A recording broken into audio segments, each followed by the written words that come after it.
the John Deere 4440. Farmers called it the iron horse of the 80s, and it earned that reputation one long day at a time. Built between 1978 and 1982, this tractor became the cornerstone of Deere's 40 Series lineup, and many still believe it was the single most successful tractor Deere ever built in 1900s. At its heart was the legendary 466 cubic inch turbocharged diesel. It delivered around 130 PTO horsepower, more than enough for heavy plowing, tillage, and hauling grain wagons. But it wasn't just the raw numbers that set the 4440 apart. It was the way it delivered them. Smooth, steady torque that farmers trusted to pull through wet ground, clay soil, or steep grades without hesitation. The kind of torque where you hooked it to a big implement and knew you weren't going to stall halfway across the field. What made the 4440 stand out was reliability. Farmers routinely logged 10,000 hours or more without a major overhaul. Some even doubled that with routine care. One farmer joked that the tractor would fall apart around the engine before the power plant itself ever quit. And because it was part of Deere's larger 40 series, parts were plentiful, making repairs simpler and downtime shorter. But the 4440 didn't just win on strength. It introduced comfort farmers had never known before. The SoundGuard cab was quieter, cleaner, and more comfortable than anything else in its class. Long harvest days weren't as exhausting when you had better visibility, reduced vibration, and a cab that kept out dust.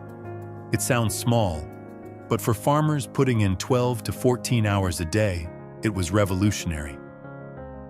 Today, the 4440 is still one of the most desirable tractors on the used market. Auctions light up when one rolls across the block. Collectors prize them, and many are still in daily service on farms across North America. Why? Because when you climb into a 4440, you're not just buying nostalgia. You're buying a tractor that still works as hard as it did 40 years ago. The 4440 wasn't just built for the 1980s. It was built to last forever.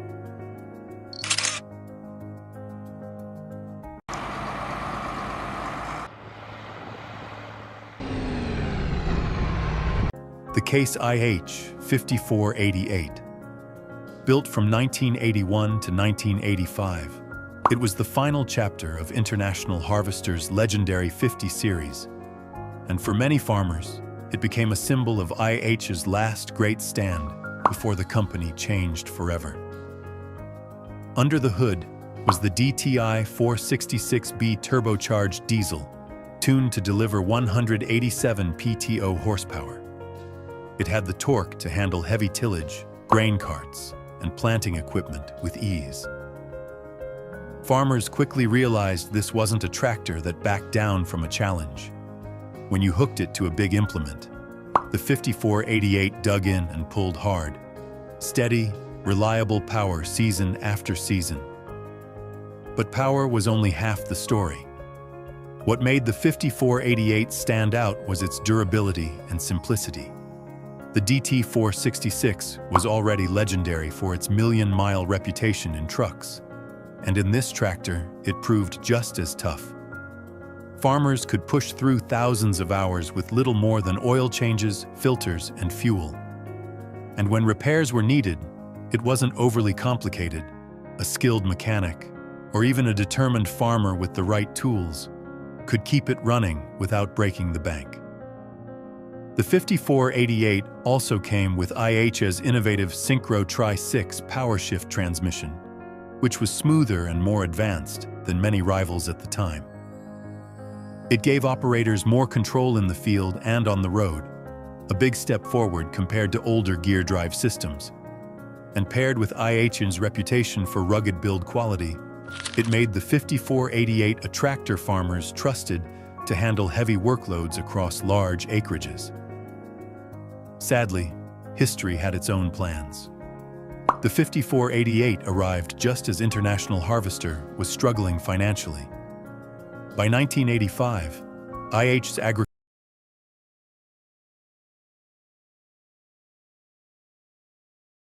the IH badge. For many farmers, that makes it more than just a machine.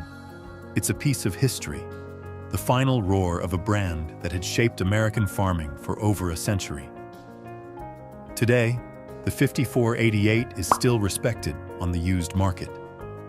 Collectors prize it as a last of its kind, and working farms continue to use it because decades later, it still delivers dependable horsepower.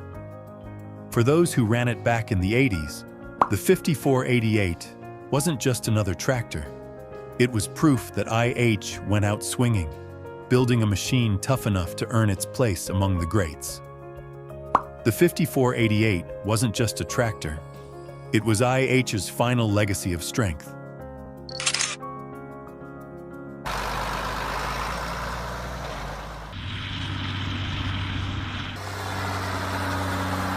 The Ford TW35, introduced in 1983, this tractor marked Ford's determination to compete head-to-head with Deere, IH, and Case in the high-horsepower market.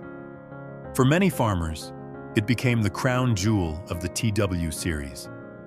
The tractor that finally proved Ford wasn't just a player in the small to medium class, but a contender in the big leagues. At its heart was a 6.6-liter turbocharged and intercooled six-cylinder diesel, tuned to produce around 170 PTO horsepower. That kind of muscle gave farmers the pulling strength they needed for serious tillage, planting, and heavy hay operations. When hooked to a big cultivator or chisel plow, the TW35 dug in with confidence, delivering steady torque and surprising efficiency for its size. Farmers appreciated that it didn't just roar for attention. It delivered real, usable power that translated into more acres covered per day. Durability was another hallmark. Ford built the TW35 with a rugged rear end and improved driveline components, solving problems that earlier models in the TW line had struggled with. The result was a tractor that could handle thousands of hours of hard work without developing the chronic issues that sometimes plagued competitors. Many owners recall that if you kept up with the basics, oil, filters, and proper fuel, the TW35 would stay in the field season after season, long after newer models came along. Operator comfort also got a boost.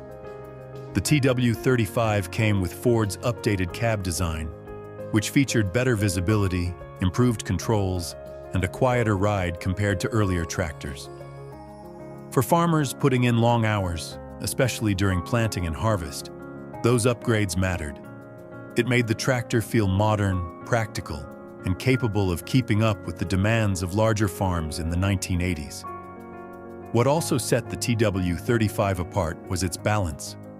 It wasn't the absolute biggest tractor of the decade, but it was affordable, reliable, and versatile, making it a favorite for both medium and large operations.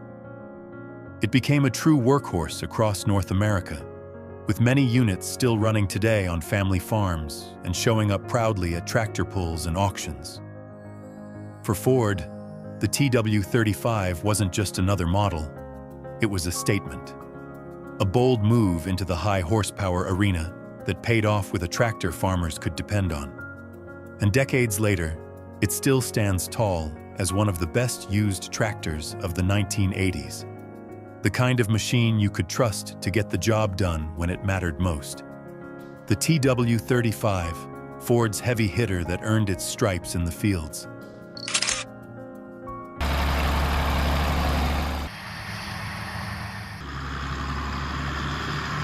The Allis-Chalmers 8070 rolled out in the early 1980s as part of the 8000 series, and for many farmers, it represented the company's boldest step into the high horsepower market. This was Allis saying, "We can stand shoulder to shoulder with the biggest names in the industry." Under the hood was a 7-liter turbocharged 6-cylinder diesel, rated for nearly 171 PTO horsepower. That made the 8070 the most powerful tractor Allis had ever built for row crop farming. With its torque curve, it could handle massive tillage tools, heavy grain carts, and planting rigs that demanded serious muscle. Farmers who climbed into the cab for the first time often said it felt like a different era for Allis-Chalmers, a machine designed not just for survival, but for dominance. One of the standout features of the 8070 was the power director transmission. It offered smooth, reliable shifts and gave operators more control over their speed and power in the field. Combined with its turbocharged engine, this made the 8070 both powerful and responsive, exactly what farmers wanted during long planting or harvest days when conditions changed hour by hour. Comfort was another selling point. The 8070 came with Allis-Chalmers' modernized cab design, offering quieter operation, improved climate control, and better visibility compared to older Allis models. For farmers used to noisy, cramped cabs, the 8070 felt like a leap forward. Long hours became more manageable, and that meant more acres covered when time mattered most. But the real magic of the 8070 was how it blended raw power with durability. Owners discovered it wasn't just about horsepower on paper. It was about steady, reliable performance year after year. With proper care, these tractors racked up thousands of hours, proving Allis could deliver a workhorse that stood the test of time.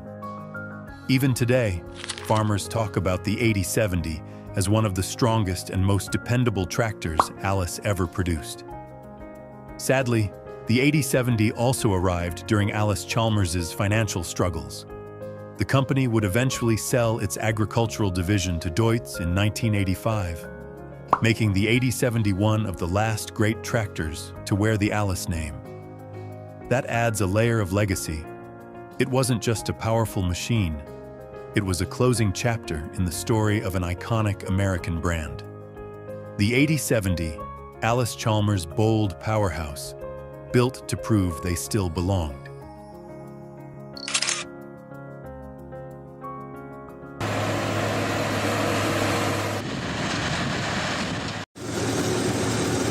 The Massey Ferguson 399 might not have been the biggest tractor of the 1980s, but ask farmers who ran one, and you'll hear a common theme: reliability, simplicity, and fuel economy. Introduced in 1986 as part of the MF 300 series, the 399 quickly became a favorite for medium-sized farms and anyone who wanted dependable horsepower without the high costs of bigger machines. At its heart was the Perkins, a 6.354 diesel engine, producing around 95 PTO horsepower. The 399 could handle plowing, baling, planting, and hauling with ease. Its efficiency stood out too. Farmers often noted how far they could stretch a gallon of diesel compared to other tractors of similar size. The Perkins engine wasn't just efficient, it was tough. These engines became legendary for their ability to rack up thousands of hours with nothing more than routine maintenance. Farmers loved how simple they were to work on. If something went wrong, you didn't need a specialized mechanic or fancy tools. The 399 also earned praise for its straightforward design and durability. It had a strong rear end, reliable hydraulics, and a transmission that could take abuse without flinching. And unlike some overcomplicated models of the decade, the 399 didn't try to reinvent the wheel. It focused on being practical, affordable, and easy to run, qualities that resonated with farmers trying to stretch their dollars in tough times. The 399 felt like a modern machine without being overly complex, a balance that made it stand out in the marketplace. Even today, the Massey Ferguson 399 has a loyal following. On the used market, they're still highly sought after, often commanding strong prices because of their reputation for reliability. Collectors appreciate them, but many are still hard at work on small and mid-sized farms, proof that when Massey built the 399, they built it to last. The 399, not the biggest, not the flashiest, but one of the most dependable tractors of its time. From the muscle of the John Deere 4440 to the cutting-edge Case IH 5488, from the raw pulling power of the Ford TW35 to the ambitious Alice Chalmers 8070 and the dependable Massey Ferguson 399. The 1980s gave farmers some of the most memorable tractors ever built. Each one represented a different vision of what farming needed in that era: power, efficiency, durability, or innovation. What unites them all, decades later, is their staying power. These tractors weren't built as status symbols. They were built to work, and that's why so many are still in the fields today, proving that when you build machines with purpose, they earn respect that lasts a lifetime. The 1980s weren't easy years for farming. High interest rates, rising fuel costs, and tight margins tested every farmer. But tractors like these made survival possible, and in some cases, they gave farmers the confidence to push through and keep going. That's why we still talk about them today, not just as machines, but as partners in the toughest fight of all, keeping the farm alive. Now, we'd love to hear from you. Which tractor from the 1980s do you think was the best buy for farmers? Was it one of these legends, or another machine we didn't cover? Drop your stories in the comments below. And if you enjoyed this trip back to the 1980s, don't forget to like this video, share it with fellow tractor fans, and subscribe for more journeys into the machines that shaped farming. Because true muscle doesn't fade, it just keeps working.